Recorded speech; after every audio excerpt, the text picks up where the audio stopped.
বাংলাদেশ আজকে তাদের দ্বিতীয় টি-20-তে পাকিস্তানের সাথে পুরো ক্রিকেটের হোগা মেরে দিচ্ছে।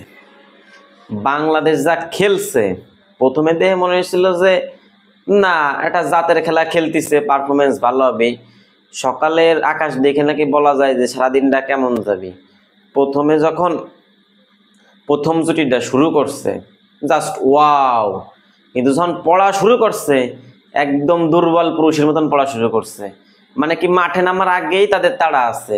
গ্যালারিতে সুন্দর সুন্দর পাকিস্তানি নারী দেখে পুরোই মনে হয় মাথা নষ্ট হয়ে গেছে, আউলাই মাউলাই গেছে। পাকিস্তানিরা যাওয়ার সময় বাংলাদেশে সব নিয়ে গেছে, এই নারীগুলো নিয়ে গেছে। যদি কিছুটা রাখতে তাহলে হয়তো বাংলাদেশ ভালো একটা পারফরমেন্স করতে পারতো। এই তানজিদ তামিম ভাই, তোর এত আগ্রাসিভ ক্রিকেট খেলতে হবি কে? মাথা ঠান্ডা করে ক্রিকেটটা খেল না, একটা ভালো জায়গা টিমরে পৌঁছাই দে। গেল পারভেজ হোসেন ইমন, তুই খেললি ঠিক আছে, সুন্দর একটা চাইরও মারলি, আউট। আসলো আমাকে ক্যাপ্টেন লিটন দাস, সে সিঙ্গেল নিবার গেছে তো হইদ্রিতে তার বাধা দিছে, ভুল বুঝাবুঝি হইতেই পারে। পরের বলে তুই কি হইলি? কট আউট হইলি। কট আউট কারে হয় জানিস?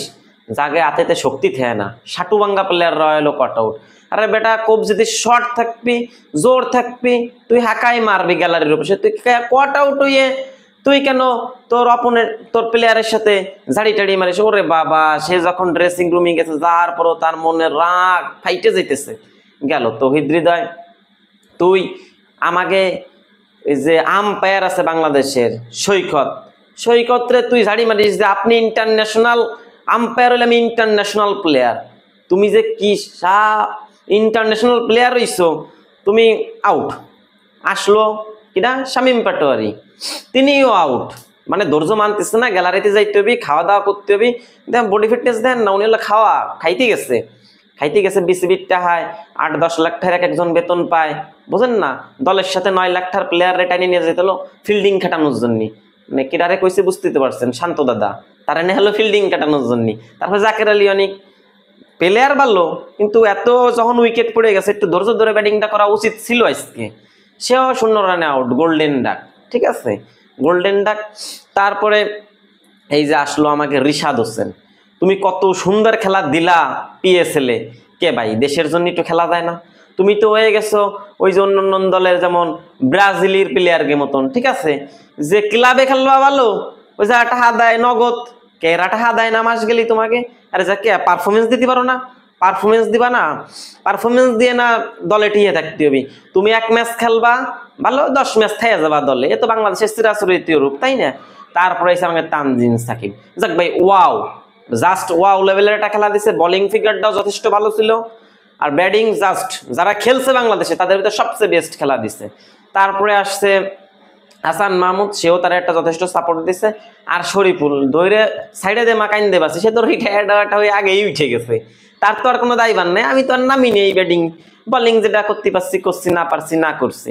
ঠিক আছে, আর এই যে আমাকে লিটন দা, টনটন দাস বলা হয়, এত রাগ হইলি তো বিনে। আর মুখস্থ ক্যাপ্টেন্সিতে তো আর ক্রিকেট চলে না, মডার্ন ডের ক্রিকেট।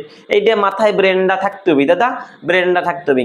এই যে দেশের এত কিছু পরিবর্তন হয়ে যাচ্ছে, পাপন কাকা চলে গেছে, এই যে আজকে নাকি আমাকে যে ফারুক কাকা বিসিবি বস, তানারেও বিদায় দিয়ে আমিনুল ইসলাম বুলবুল আনছে।